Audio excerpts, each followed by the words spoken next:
ज्ञानम आईएएस में आपका स्वागत है।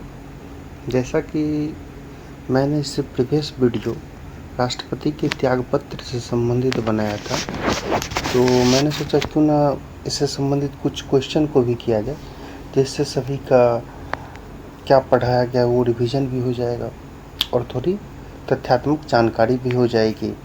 जैसे कि क्वेश्चन में कैसे एलिमिनेट करते हैं और जो पढ़े हैं वो कितना याद है, ये सब चीज़ें के लिए मॉक लगाना बेहतर माना जाता है। तो बहुत ही संक्षेप में कुछ क्वेश्चन लाया गया है। इसमें मात्र अभी 7 क्वेश्चन लिए गए हैं। त्यागपत्र से संबंधित एक और एमसीक्यू से संबंधित एक और वीडियो आएंगे, ठीक है। तो चलिए शुरू करते हैं। अगर फर्स्ट क्वेश्चन देखें तो ये फर्स्ट क्वेश्चन है, उपराष्ट्रपति का त्यागपत्र किसे सौंपा जाता है, किसे सौंपा जाता है और किस अनुच्छेद के अंतर्गत, ठीक। यहाँ पर अगर देखें तो अगर जैसे इस क्वेश्चन को बनाना हो और छांटना हो तो यहाँ पे 2 चीज़ पूछा गया, एक त्यागपत्र एक अनुच्छेद, ठीक। अगर अनुच्छेद से अगर छांटे तो अनुच्छेद में 2 ही अनुच्छेद का मैंने चर्चा किया था, एक ए और एक बी, ठीक। 67A और 67B। तो 68 जो ये है ये कट गया, ये 100% नहीं होगा। ये तो जान गए किसी ऑप्शन में नहीं, अब 3 है। अगर 3 में से अगर छांटना हो हमें, त्यागपत्र किसे सौंपता है, अनुच्छेद में ये सब हो सकता है, ए और बी तीनों है। अगर ये देखा जाए तो लोकसभा अध्यक्ष है, राष्ट्रपति है और राज्यसभा के सभापति है। तो यहाँ पे अगर जब त्यागपत्र किसे सौंपा जाए, इसको अगर देखते हैं तो जहाँ तक लोकसभा अध्यक्ष को तो नहीं ही सौंपता है अपना त्यागपत्र, और राज्यसभा सभापति खुद को भी नहीं सौंप सकता है। क्यों? क्योंकि कन्फ्लिक्ट ऑफ इंटरेस्ट होता है, हित की लड़ाई होती है, हित संघर्ष होता है, तो कभी भी खुद से खुद को नहीं सौंपा जाता है। हाँ, एक कंडीशन है, जब राष्ट्रपति का पद रिक्त हो, जब राष्ट्रपति का पद रिक्त हो तभी ऐसा होता है कि उपराष्ट्रपति स्वयं को ही त्यागपत्र देता है। वो कैसे कि जैसे वो कार्यवाहक राष्ट्रपति के रूप में कार्य करते हैं, तो वो राष्ट्रपति तो है नहीं, तो त्यागपत्र देंगे उपराष्ट्रपति को और फिर वो उपराष्ट्रपति के रूप में उसको साइन कर देंगे। ऐसा हुआ भी है भारत में। तो आप इससे एक बार चीज़ें याद कीजिएगा कि इसमें कौन से उपराष्ट्रपति ने ऐसा किया था, ठीक है। या उपराष्ट्रपति, अभी जैसे उपराष्ट्रपति का पद नहीं है और राष्ट्रपति को त्यागपत्र देना हो, तो ये सब सिचुएशन में थोड़ा इस तरह का मामला फंसता है। लेकिन अभी ऐसा नहीं है कि, और सबसे बड़ा है कि चलो यहाँ पे कन्फ्यूजन अगर आपको हो रहा है तो मैं इससे जान के अभी मैं कुछ ऐसा इंटरेस्टिंग बनाने के लिए क्रिएट कर रहा था। मैं सबसे अच्छा बताता हूँ कि क्या चीज़ क्वेश्चन त्यागपत्र से रिलेटेड।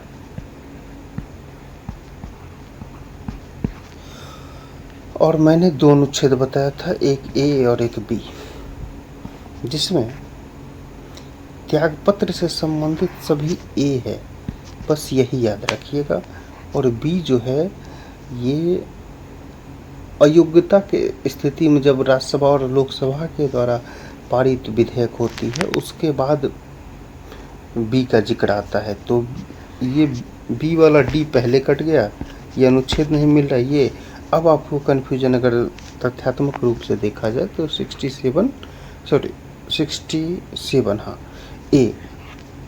ए और बी ये दोनों में कन्फ्यूजन होना चाहिए।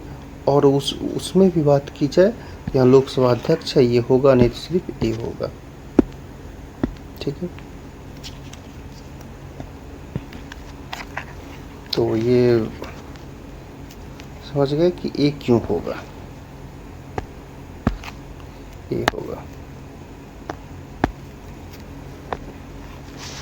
अब चलते हैं इसके विश्लेषण की ओर देखें, तो ए ही है, ठीक है। तो अनुसार क्या है, त्यागपत्र किसके अनुसार देगा, 61A के अनुसार। और किसे त्यागपत्र देगा, तो हमेशा राष्ट्रपति को संबोधित करते हुए त्यागपत्र दिया जाता है।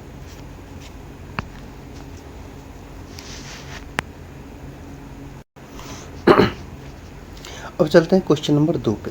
अगर क्वेश्चन नंबर 2 की बात की जाए तो उपराष्ट्रपति के त्यागपत्र देने में कौन सी संवैधानिक औपचारिकताएं अनिवार्य हैं। ठीक है, ऐसी क्या है जो अनिवार्य है, वो होना ही चाहिए, लेकिन त्यागपत्र देना है। तो त्यागपत्र से संबंधित कौन सा अनुच्छेद है, सबसे पहले आपको ये याद आना चाहिए जब भी क्वेश्चन बनाए। सबसे पहले आपको याद आना चाहिए संबंधित अनुच्छेद, ठीक है। तो ये हो गया 67A। और अनिवार्य क्या है, तो देखिए राष्ट्रपति को हस्ताक्षरित लिखित पत्र के माध्यम से देना, ठीक है, लिखित पत्र, ये भी याद रखिएगा। तो एक ऑप्शन ये है, और ये ज़्यादा अप्रोप्रिएट लग रहा है, उपयुक्त लग रहा है, फिर भी आगे चलते हैं, कहीं इससे अच्छा कोई मिल जाए। देखो MCQ में हमेशा ये ध्यान रखिएगा कि यहाँ पे एक ऑप्शन जो होते हैं उसमें अप्रोप्रिएट ऑप्शन चूज किया जाता है। इसी कारण कभी कभी कहीं, जैसे एक BPSC का क्वेश्चन था, मुझे जहाँ तक याद आ रहा है कि सूर्य की किरणें पृथ्वी तक पहुँचने में कितने टाइम लगाती है, ठीक है। अब कहीं पे 8 मिनट लिखा हुआ था, प्रीवियस क्वेश्चन भी इस तरह से पूछे गए थे जिसमें 8 मिनट BPSC माना था सही, बाद में कहीं पे 8.2 है, कहीं 8.4 है। तो इसमें जैसे वेरिएबल चीज़ें हैं, अब ये तीनों में से कोई भी ऑप्शन लगाए तो में भी सही हो सकता है, और आयोग क्या मानता है उस पर ज़्यादा डिपेंड करता है। तो इस तरह के क्वेश्चन भी आते हैं, तो हमेशा एक ही ऑप्शन देखें और तुरंत टिक नहीं लगाना है, ऑप्शन सभी पढ़ने हैं, उसमें से फिर अप्रोप्रिएट आपको टिक मारना है। और अन्य विकल्प क्यों कटने चाहिए उसके रीज़न भी आपको हमेशा पता रहने चाहिए, तब 100% आप सही ऑप्शन को टिक कर रहे हो, ठीक। तो जैसे यहाँ पे उपराष्ट्रपति के त्यागपत्र से संबंधित है, तो अनुच्छेद आपको याद रहना चाहिए कि त्यागपत्र से संबंधित अनुच्छेद कौन सा है, तो 61A, ठीक। उसके बाद औपचारिकताएं बोल रहे क्या होना चाहिए, क्या लोकसभा अध्यक्ष को लिखित सूचनाएं देता है, नहीं देता है।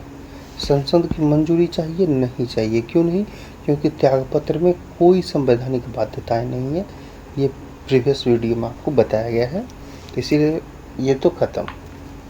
प्रधानमंत्री को लिखित रूप से कोई ज़रूरत नहीं है प्रधानमंत्री को, ये भी खत्म। और कोई औपचारिकता नहीं है, मौखिक सूचना प्राप्त होनी चाहिए, ऐसा भी नहीं है, ठीक। क्योंकि अगर अभी हाल के उदाहरण में देखा जाए तो धनखड़ जी ने जो त्यागपत्र दिया था वो किस तरह दिया था, लिखित पत्र के माध्यम से दिया था, जो कि उन्होंने सोशल मीडिया प्लेटफॉर्म पे उसे जारी भी किया था, और प्रत्यक्ष रूप से मिल के दिया था, उसमें उनका सिग्नेचर रहना चाहिए। तो राष्ट्रपति को दिया गया था और लिखित के माध्यम से दिया गया था, तो इसका ऑप्शन ए होगा। और अगर स्पष्टीकरण हो तो आप इसे पढ़ सकते हैं कि, तो वही त्यागपत्र संबंधित अनुच्छेद यहाँ आपको देखना है, ठीक है। उसके बाद इसे, ये किसे त्यागपत्र देते हैं, राष्ट्रपति को देते हैं, हस्ताक्षरित होना चाहिए, उसका सिग्नेचर होना चाहिए, और कैसा होना चाहिए, लिखित में, ये याद रखने का चाहिए। इस पर भी क्वेश्चन बन सकता है, हस्ताक्षरित हो, लिखित हो, हस्ताक्षरित हो और लिखित हो, या मौखिक दिया जा सकता है, इस तरह के विकल्प बन सकते हैं। तो आपको याद रखना है लिखित दिया जाएगा, उपराष्ट्रपति के हस्ताक्षर किया हुआ हो, लिखित लेटर हो, और राष्ट्रपति को सौंपा जाएगा, आर्टिकल 61A।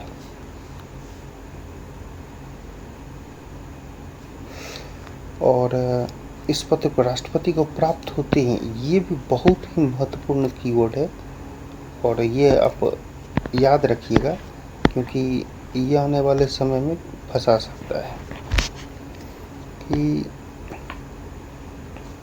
इस्तीफा प्रभावी कब होता है। ठीक है, जैसे कि उपराष्ट्रपति ने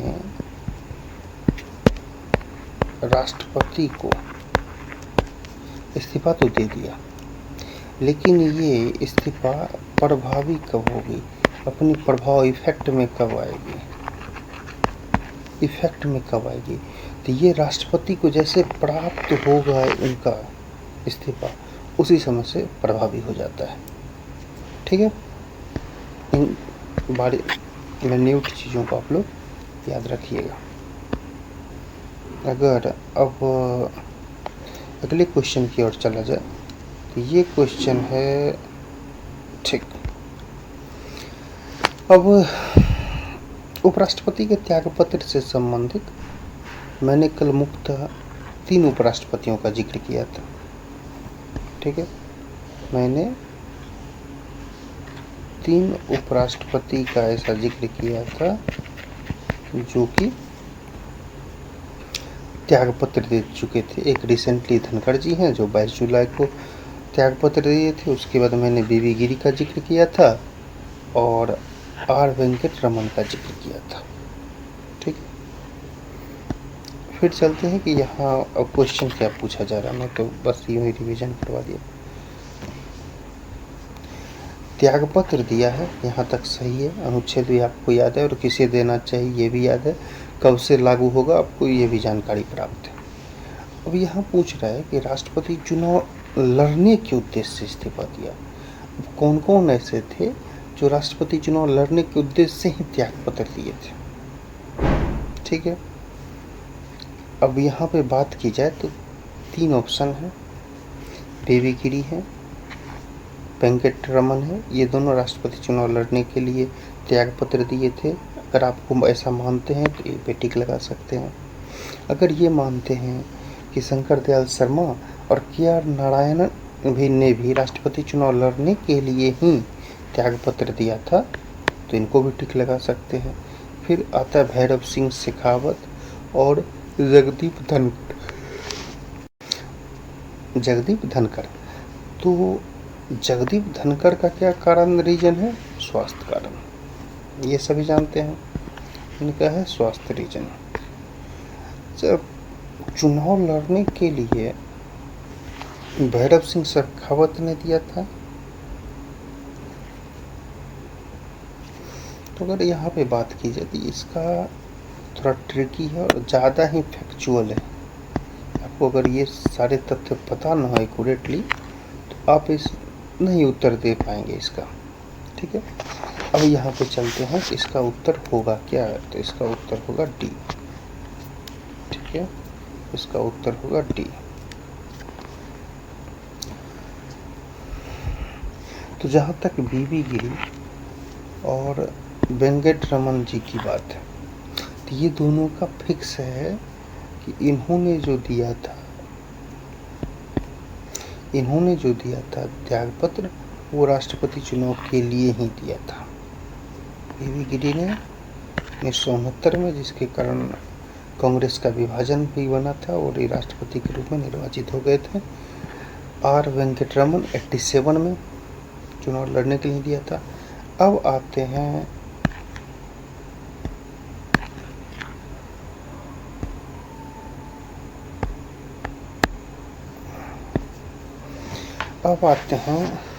जो मैंने जिक्र नहीं किया था, और इस क्वेश्चन को शामिल करने का उद्देश्य यही था कि अब थोड़ा सा त्यागपत्र से संबंधित आपकी जानकारी बढ़े। तो शंकर दयाल शर्मा और के आर नारायणन ने भी त्यागपत्र दिया था, और क्यों दिया था, राष्ट्रपति चुनाव लड़ने के ही उद्देश्य से। ठीक, अभी तक देखा जाए तो अगर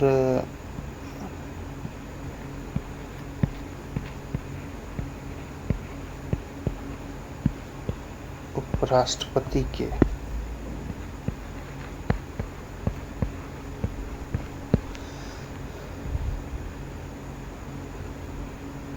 त्यागपत्र के संबंधित कारण अगर देखा जाए तो राष्ट्रपति चुनाव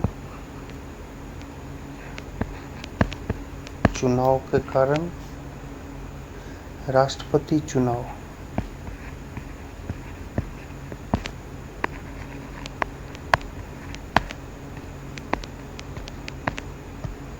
हारने के कारण, और एक है स्वास्थ्य कारण।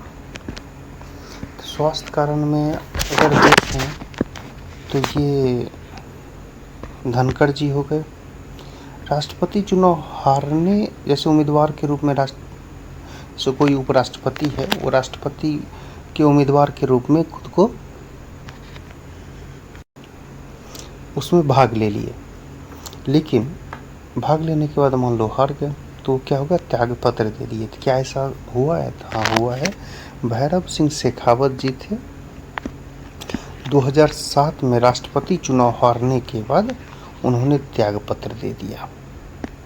ठीक, भैरव सिंह शेखावत और राष्ट्रपति चुनाव हारने के बाद त्याग पत्र दे दिए हैं, और वो स्वेच्छा से त्याग पत्र दिया। और धनखड़ जी भी अभी त्याग पत्र दिए हैं स्वास्थ्य कारणों से।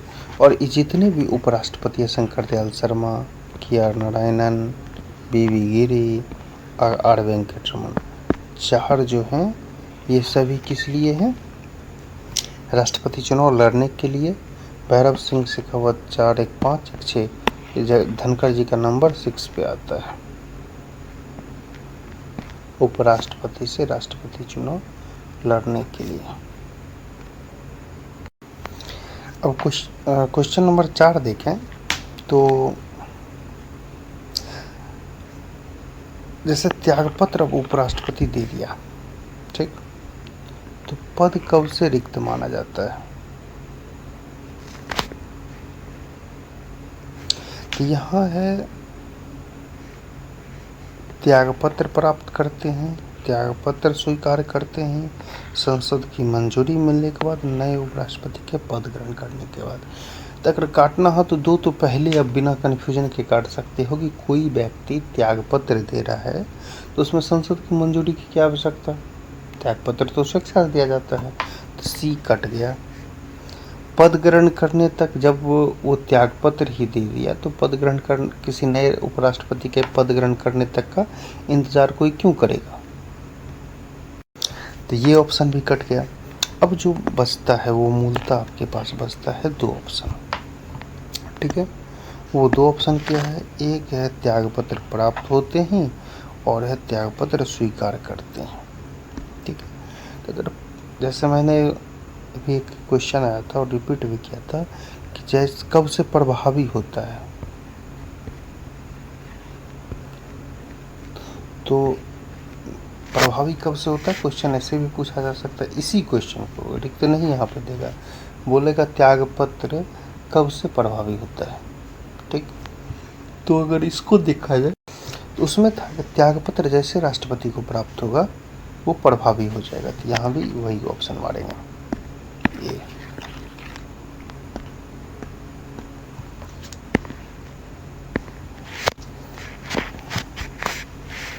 क्या है? उपराष्ट्रपति का त्यागपत्र राष्ट्रपति को लिखित रूप से सौंपते हैं, प्रभावी होता है। संविधान की व्याख्या के अनुसार इसके अतिरिक्त कोई मंजूरी नहीं लेनी पड़ती है, जैसे संसद की स्वीकृति आवश्यकता नहीं होती है। अब कुछ समाचार स्रोतों में स्वीकृति का जिक्र मिलता है। अब अभी धनखड़ से रिलेटेड, अगर धनखड़ जी के इस्तीफा से रिलेटेड ही अगर देखें तो बहुत सारे न्यूज़ चैनलों ने क्या किया था, ये लिख दिया था कि राष्ट्रपति की स्वीकृति मिल गई है, जो त्यागपत्र दिया था उसे राष्ट्रपति ने स्वीकार कर लिया है। जबकि संवैधानिक दृष्टि से क्या है, ये स्वाभाविक प्रक्रिया होती है और तत्कालिक रूप से प्रभावी होता है। कब से? जैसे ही पत्र राष्ट्रपति को मिला उसी समय से ये प्रभाव में एक्टिव हो जाता है। तो चलो अब आगे नेक्स्ट क्वेश्चन पे चलते हैं। उपराष्ट्रपति के त्यागपत्र के संदर्भ में संसद के सभापति या अध्यक्ष की भूमिका क्या होती है?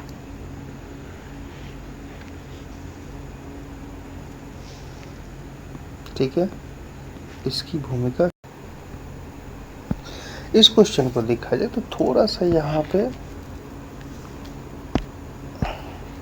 क्वेश्चन बनाने वक्त एक गलती हो गई कि सभापति अध्यक्ष की भूमिका क्या नहीं होगा, यहाँ कौन निभाता है। ठीक, जब उपराष्ट्रपति त्यागपत्र दे दिया तो संसद नहीं होगा, राज्यसभा। ठीक है, ये आपको कंफ्यूज करेगा। ये होगा राज्यसभा। राज्यसभा यहाँ क्या के जगह पे कौन होगा, यहाँ ये देखिएगा कि जैसे इस्तीफा दे दिया उपराष्ट्रपति तो राज्यसभा के सभापति अध्यक्ष की भूमिका कौन निभाता है। अब यहाँ पे अगर इसकी चर्चा की जाए तो ये बोल रहा है कि जो ऑप्शन है उसके हिसाब, थोड़ा दिक्कत आ रही है।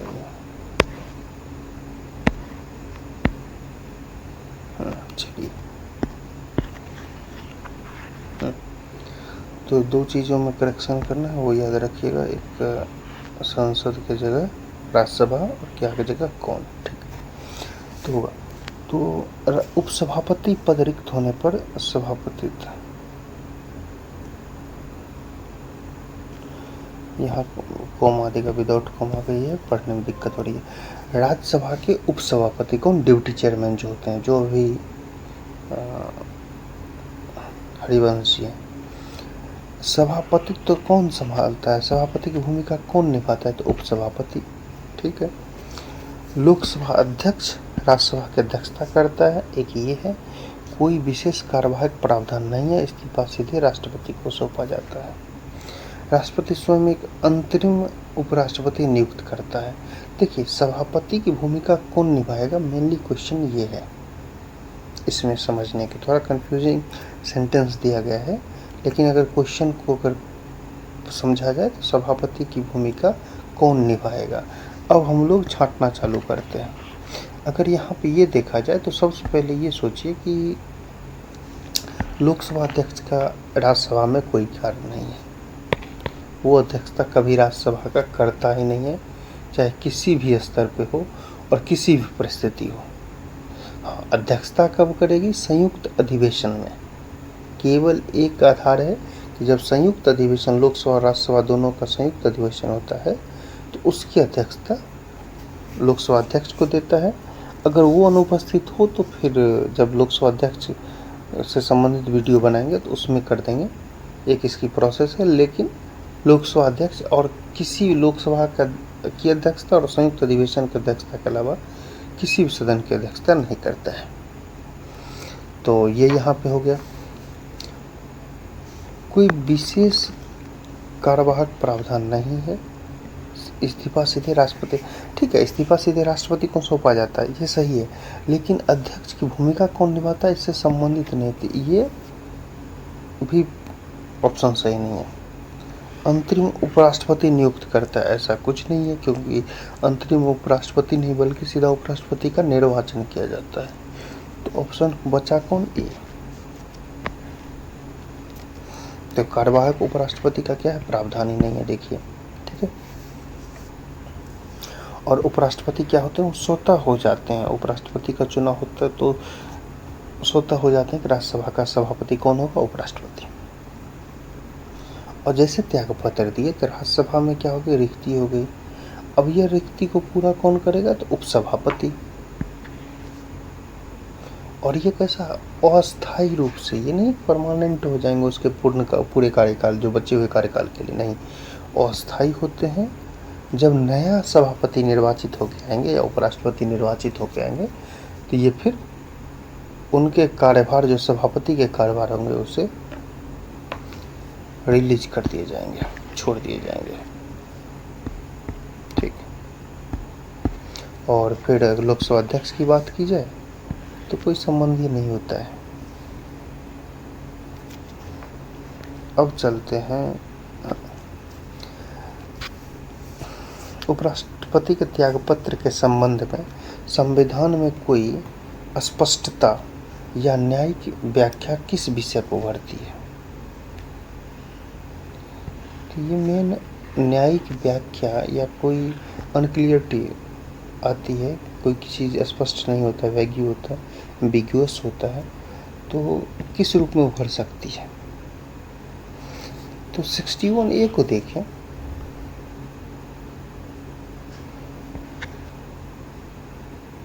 इससे संबंधित कोई न्यायिक व्याख्या उभरने का जरूरत ही नहीं है, क्योंकि 61 सीधा इस्तीफा से रिलेटेड है, और जैसे इस्तीफा दिया और राष्ट्रपति को प्राप्त हुआ तत्काल प्रभाव से वो जारी हो जाता है।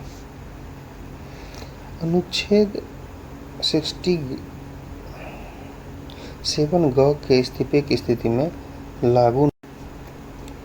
हाँ, इसमें थोड़ा सा दम है, और सबसे बड़ी है कि हम लोग की इसके बारे में भी जैसे मैंने कुछ बताया नहीं था, तो उस संबंधित जानकारी नहीं है। ठीक है, तो एक ही इसको रख सकते हैं, लेकिन ये तो कट गया। उच्चतम न्यायालय ने उपराष्ट्रपति के इस्तीफे पर कोई निर्णय नहीं दिए। एक ये भी है, और अनुच्छेद 67 इस्तीफे से संबंधित है, सॉरी 68। तो अनुच्छेद 68 उपराष्ट्रपति के इस्तीफे से संबंधित अनुच्छेद नहीं है, क्योंकि आप प्रीवियस वीडियो देखिएगा तो इस्तीफे से संबंधित केवल एक है। ठीक, अयोग्यता की स्थिति में, अयोग्यता की स्थिति में जब सदन में लाई जाती है और उसकी प्रक्रिया 14 दिन पूर्व वाली, तो 67B से रिलेटेड करता है, तो उत्तर जो हो जाएगा यही हो जाएगा। अब क्यों होगा? तो उपराष्ट्रपति तो अपना पद उत्तराधिकारी के तक बनाए रखेगा। तो ये 67 का कहता क्या है कि उपराष्ट्रपति, मान लो कि उनका कार्यकाल पूरा हो गया 27 से, धनखड़ जी का 27 होता, तो 2027 तक वो पद पर बने रहे। ठीक है, उसके बाद निर्वाचन नहीं हो रहा है, मान लो निर्वाचन में प्लस 6 मंथ एक्सटेंड कर गया, 6 मंथ बढ़ गया, तो जब तक उत्तराधिकारी नहीं आएंगे तब तक वो पद पे वो स्वयं बने रहेंगे, उपराष्ट्रपति हैं। ठीक है, और त्याग पत्र देंगे तो ये एक्सटेंशन वाली बात नहीं होती है। ठीक है, तो यहाँ पे ये आ गया।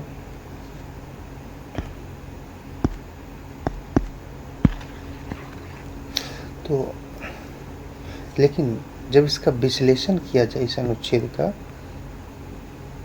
जब इस अनुच्छेद का विश्लेषण किया जाए तब पता चलता है कि तो ये जब इस्तीफा दे देगा बीच में, तो वही चीज़ मैं अभी बता रहा था कि इस्तीफा दे देगा को तो ये चीज़ नहीं लागू होता है कि 67 को, अर्थात इस्तीफा देने पर उपराष्ट्रपति का कार्यकाल तुरंत समाप्त मान लिया जाता है। उच्चतम न्यायालय ने इस विषय पर विशेष व्याख्या नहीं की है, लेकिन संवैधानिक लेखन में यह नहीं माना जाता है। ठीक है, व्याख्या सही में नहीं किया है, लेकिन संवैधानिक लेखन में इस बातों को लेकर कोई ऐसा मान्यता भी नहीं है।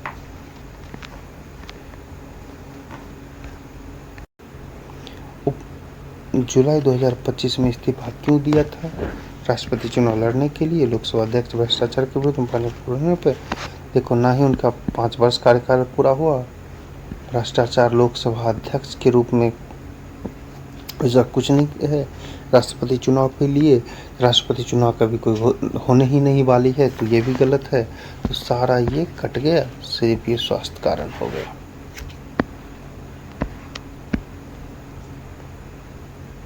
आप यहाँ स्पष्टीकरण इसका पढ़ सकते हैं। Thank you for watching.